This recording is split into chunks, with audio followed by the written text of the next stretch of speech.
Hi. Today is February 20th, 2026. And on February 21st, 2020, right before COVID, I completed my first Uber ride. And so today marks the end of 6 years. I guess this is my 6 year anniversary as a driver. And I thought, I wanted to come to you and just give you a rundown of my thoughts, and lessons learned, ideas, and feelings about it. Now, I guess the first thing I should talk about is, why do I say I'm an Uber driver? And this kind of gets into idea number one. Um, Uber is the app that I use. I've done Lyft, I've done DoorDash. Um, I could say I'm a rideshare driver. I'm a gig worker, but I think Uber is kind of like post-it notes. I mean, there are other sticky notes, but people call them post-it notes, or Kleenex, like tissues. Or you might Google something, even though you might go into another, maybe not anymore, but at the time, you might Google something, but still use like a Yahoo search engine. I don't think anybody does that anymore. So Uber is just an easy, quick way to say what I do. And I think people understand it. I don't want to pretend like I'm loyal to Uber because they're not loyal to me. They don't care about me. And I think that's the first thing that I I want to kind of express about those last 6 years is that, yeah, I got a little sticker in my Uber app from Uber saying, "Oh, look, you've been driving for 6 years." And yeah, that's true. Um, but at any point in time, Uber can kick me off the app for any reason. Who knows? And that's with any business. This is not unique to Uber. Even though I'm an independent contractor just trying to use their app, they can say they don't want to work with me as a contractor.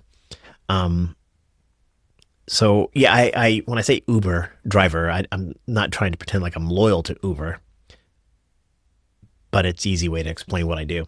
Um, Now, I guess the first thing I think about when it comes to the last 6 years is the idea of business. Um, Now I've been in business for 20 years, after grad school. Um, and Uber is a business. Transporting people is a business. It's one of the older businesses in the world. I can imagine centuries ago, horse and carriage kind of things. If you read like the Canterbury Tales, I think it's the Canterbury Tales. Shows you my, haven't read that since high school, so I could be wrong there. But this idea of like, you're a driver getting people from point A to point B, and they're counting on you, and that's going away.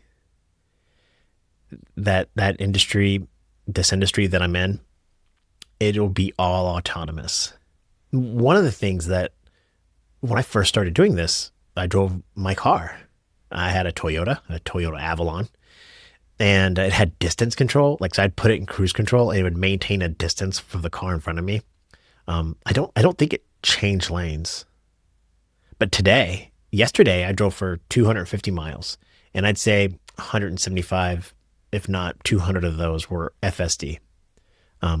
I would just put the address in the computer, and in fact, I would just tell Grok, Grok, take me to this place, and it would take me on the way, and the car would move. So I know that autonomous cars are coming. So this profession, I'm the last of this profession. That's a great subject for another video.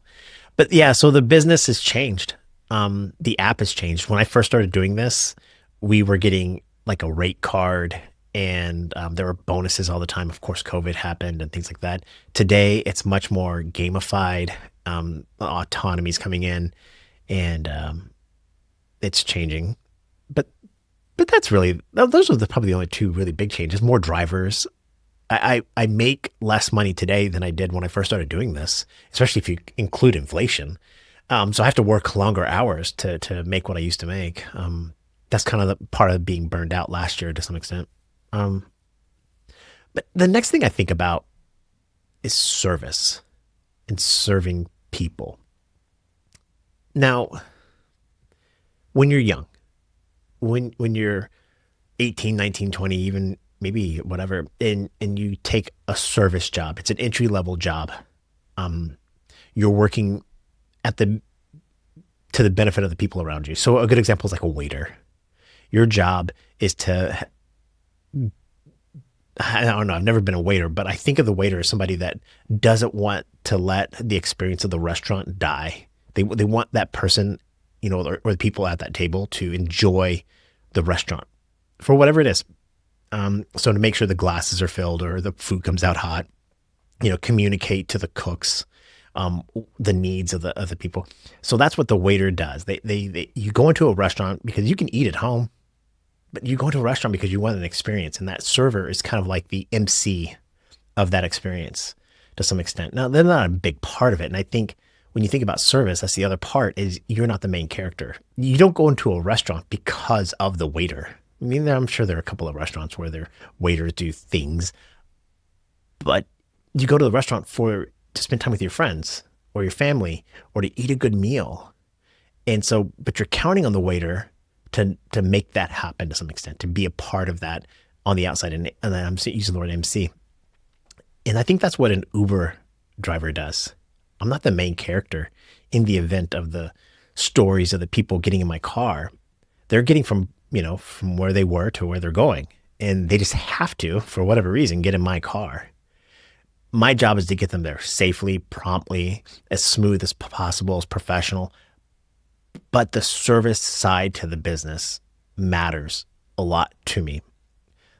When I first started doing this as an Uber driver, I was working at my other job still for a good 6 some odd months, maybe longer. And I would wear a tie to work. And so when I got off of work, I had my tie on still and I had a nice Toyota Avalon, and I thought of myself as a chauffeur. So it would give me a lot of joy to see them come out of their house with their luggage and jump out of the car, pop the trunk, load their luggage, open the door, and just serve them. And in fact, for the first few months of Uber driving, I would open the door for everybody. There's a part of me that enjoyed the idea that even if you're going from your house to McDonald's to go to work, that you got out of the car at McDonald's and I wanted them to feel like there was paparazzi there waiting for them. Like they were famous, like they were getting a limousine service. I still to this day take so much pride in that. Now, the reason why I don't get out of the car and open the door anymore is that I think passengers felt awkward by it. they, they were kind of like, what are you doing? And when they have luggage and stuff, that's different. But if just them sitting there, the other thing is like, you run the risk of like slowing down and getting into a wreck to some extent. Like, you pick up a lot of people on busy streets and it's really hard to park your car, get out, open the door, run around. It's just easier for them to open the door. Now, I drive a Tesla. I probably could spend a lot of time helping people open those dang doors. They're so bad. People just stand there touching my door. Like, how does this open? Yeah, so service. But why does that matter a lot to me? I think about my life when I was a young person, and then I joined the military, and I, kept increasing in rank, and then soon you're in charge of people, and then I went to grad school, and then got involved in entrepreneurship, and I was always at the senior levels of the companies that I either helped own or that I was a part of or whatever it was, and you're in charge. You're now. Let me take a step back here. A guy named Mike Benjamin, Colonel Mike Benjamin, when I was 30 some odd years ago, he gave me some really good insight. He was my commander in the military, and he said, like, when you look at an organization chart, the pyramid, the boss is on top, the commander is on top, and then the rest of the units are below. But he said you should flip that and put yourself at the bottom of that. So the CEO, the general, whoever, the president of the company or whatever, they work at the bottom. They work for the people at the top. So the people doing the frontline service are the most important. Like, everybody's supporting that person. So even when I was part of management in a company, I still thought about my role to support the people that were doing the work. and those things. But what I mean by service is putting yourself not at the mercy, but like humbling yourself to help the people around you. So when you're an Uber driver, every time I get a chance to work with a passenger, I think about what can I do to serve them, to meet their needs. And sometimes I lose track of that. I'm not perfect. I get really frustrated when passengers make me wait, especially on a busy street or whatever. I'm not perfect, but loading the luggage, making sure that the car is cleaned out, that it smells not overly strong. I don't have any big odors of like perfumes or anything like that, but just smells clean, that the music is set to the right, way, that I drive safely, and then that I help them load luggage and load bags and I go to where they want to go, whatever it is, whatever they need, I want to serve them. And when you're my age, when you're older, especially when you're taking in college kids, there's a form of humility to it. Like I got some 19-year-old, frat boy in my car. But you know what? He paid for this Uber, or maybe his parents did, but whoever, somebody paid for it. And my job is to serve them, get them from point A to point B in a way that makes them feel taken care of. Like that waiter. Again, the waiter being the MC of that, experience of the restaurant. Well, my job is to be the MC of that Uber ride. Maybe it's being able to understand what are their needs. Do they want to talk to their friends and hang out on their headphones? Great. Do they want to talk to me? Do they want music to change? Do they want to take a different route? Whatever it is, let's do it. Load. There's a joy that I get out of saying, okay, you got to get this stuff. Yesterday, I'll give you a good example. Yesterday, I helped a person with crutches. That was a young college kid, and I'm sure it was some sort of slip and fall ice kind of thing or whatever. But when I pulled up to the clinic to pick him up, I jumped out and I opened the door and I said, here, let me take your crutches for you, and helped him get in the car. I didn't really do much to help him get in the car. He was able to navigate, but he had to lay down on the seat because his knee was all busted up and he had to like kind of move things in. And then I handed him his crutches. And then as I drove, all I could think about was trying to avoid potholes. I had another person from Australia. She had a broken tailbone. So as I'm trying to avoid potholes because I'm thinking about her pain, that's what I mean by service. And so as you get older, you tend to make more money and become higher in stature in life, and people serve you. So there's a humility to being 50, what am I, 51, 52 this year, taking that role on. And I like it. I love it. I do. I love being able to serve people. And that's what, by the way, that's what makes it feel so bad when people take advantage of you. That's why the name of this channel is what it is, Tip You in the App, because you go out of your way to serve people. And it'd be great if they tip me, but when they promise a tip and they don't do it, you feel like you got stabbed in the back, because I gave my all emotional energy on a very small thing, an Uber ride. Let's not pretend like I'm doing brain surgery here, but it's like I did everything I could as to serve, and then they took advantage of that. So there is that frustration with it. But for me, that's one of the things I've learned a lot over the last 6 years, is how to serve people and put their needs above mine. And not that I didn't do it before, but I'm conscious with it every single ride. And now I see servers everywhere. People at the grocery store, people, at restaurants. When you are in the service industry, you see them everywhere. The person cleaning the bathroom, man, they're scrubbing toilets for you. And they get paid for it. I mean, but it's like they're doing it for you. And I guess every role in life you can look at it that way. But when you're getting paid a lot of money, it's okay. But when you're getting paid minimum wage, that's the tough part. And so when people look past you as if you don't exist, yeah. So I see servers everywhere. Now the final thing, the thing that I think about all the time, are the people and their stories when they get in my car. And I'd say 99% of them are just whatever, it's just they're going to be on their headphones or whatever else it is. But it's that 1% where you get to experience something special. That the taxi, the Uber ride, there's something unique to it in life. I've tried to find other places where it's like this, but it's just rare. People get into your car. It's yesterday, every single one of my riders, except for one, I think, had it was just one person.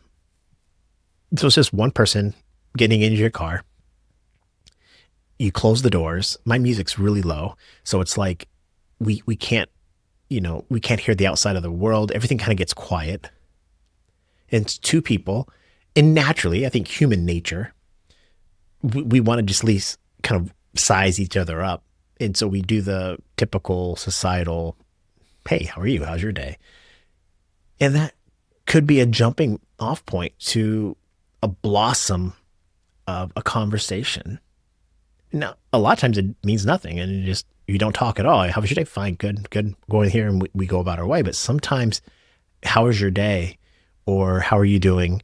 Or whatever you might say, or whatever they might say, spark something that is great. And they're like mini podcasts, or there's many type of, and I say mini, M-I-N-I, mini.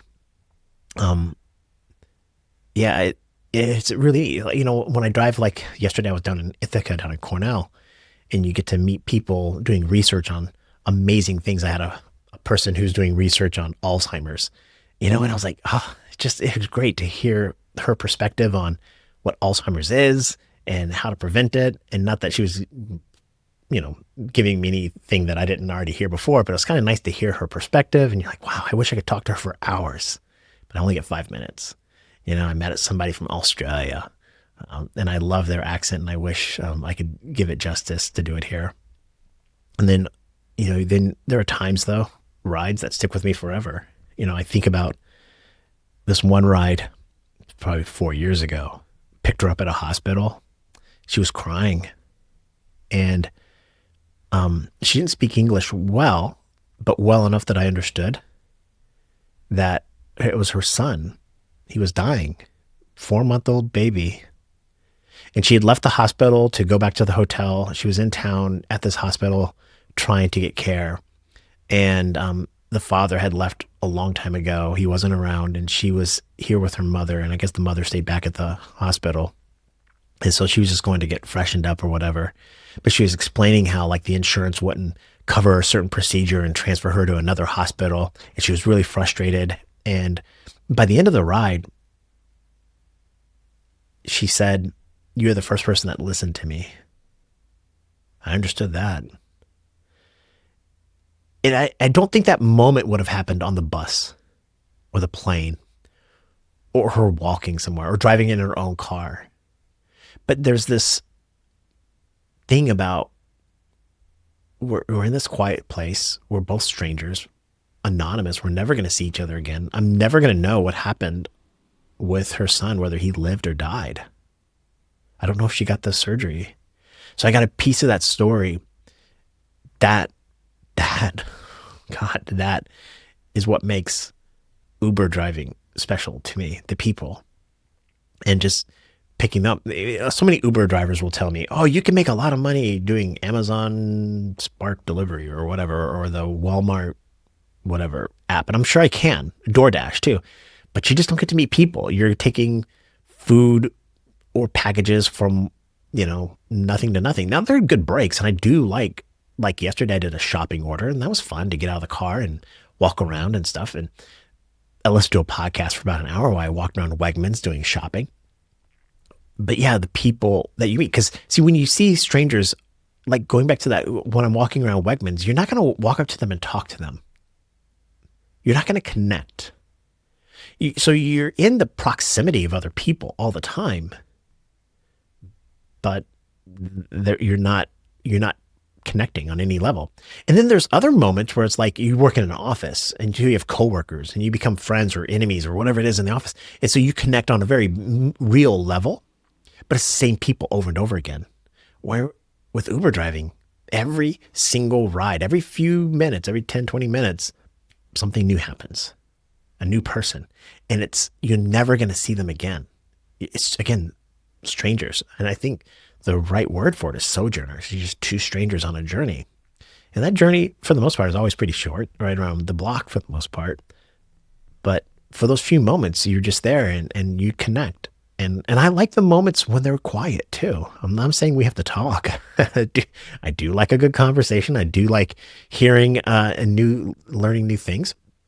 But I really appreciate giving them that moment to be alone in their thoughts with their headphones on, looking up the window at the rain or the snow, at the street lights and just that moment.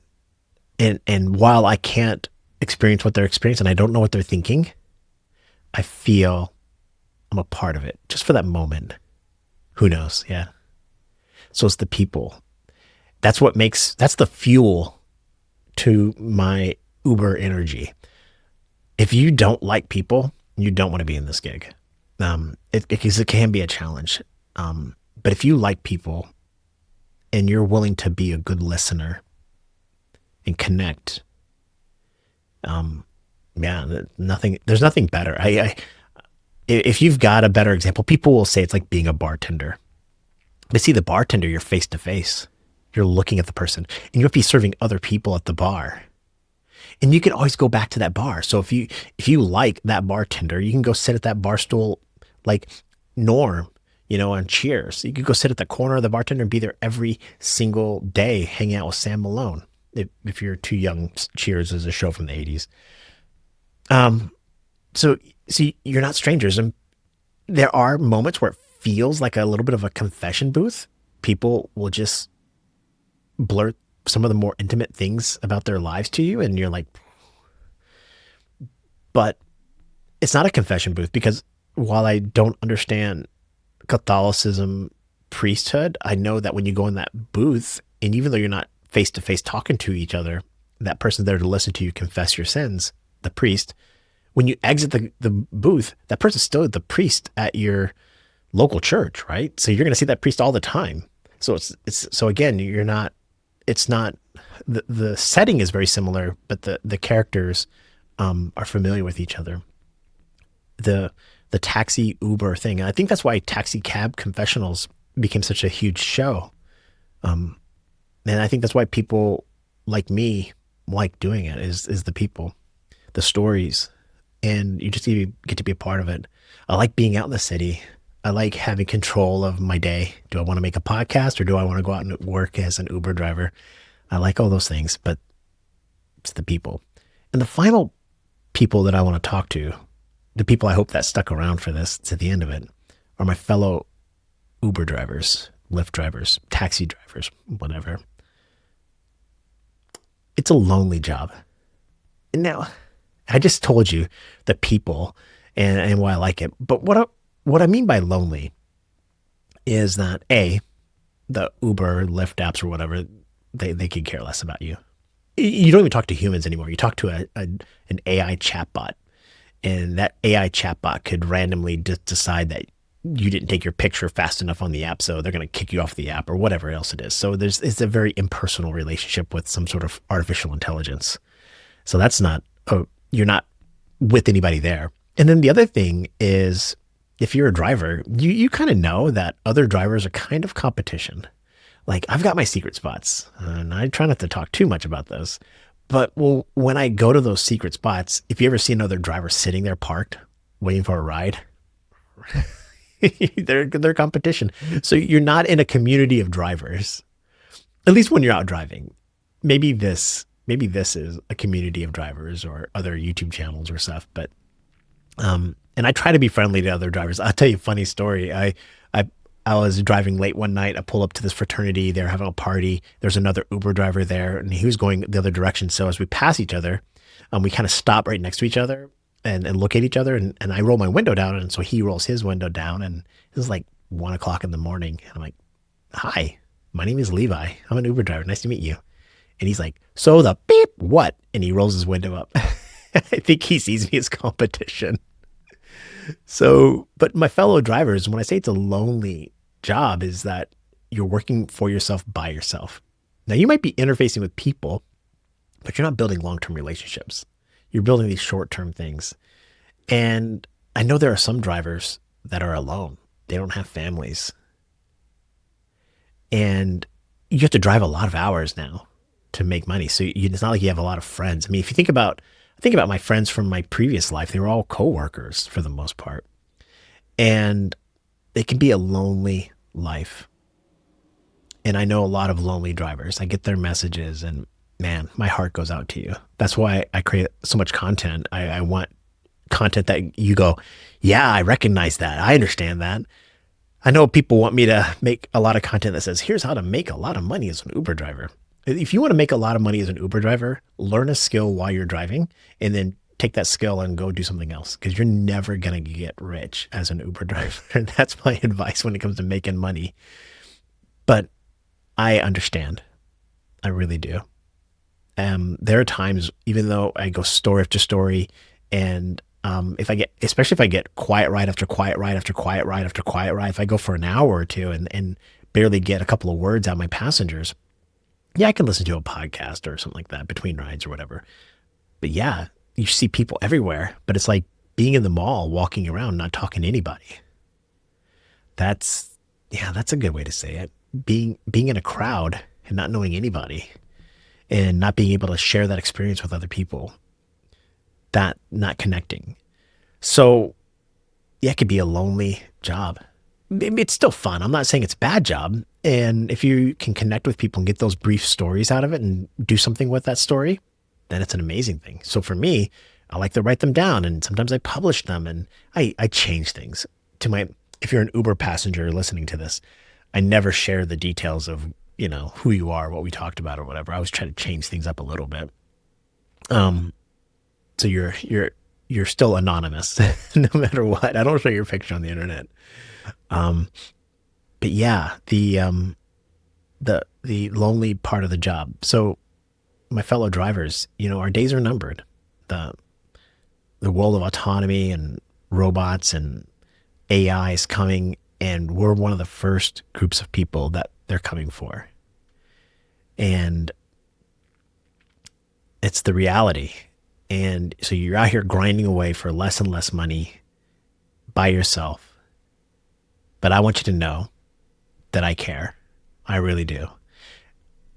I don't know what I can do for you sometimes other than just relate and be there, be a good listener and respond to your text message if you send me one or the email or the comments on the channel. But I get it. I get it. I really do. So for 2026, let's not make it a grind. For this next year, my 7th year, let's not make it a grind. Let's go out there and have some fun. Let's remember the passion of what we started doing this for. At least that's what I'm going to do. I'm going to try to get into more stories and relate to my city and just be a part of it, be a part of the experience. Understand that the money's the money. There's not much I can do about it. But I want you to know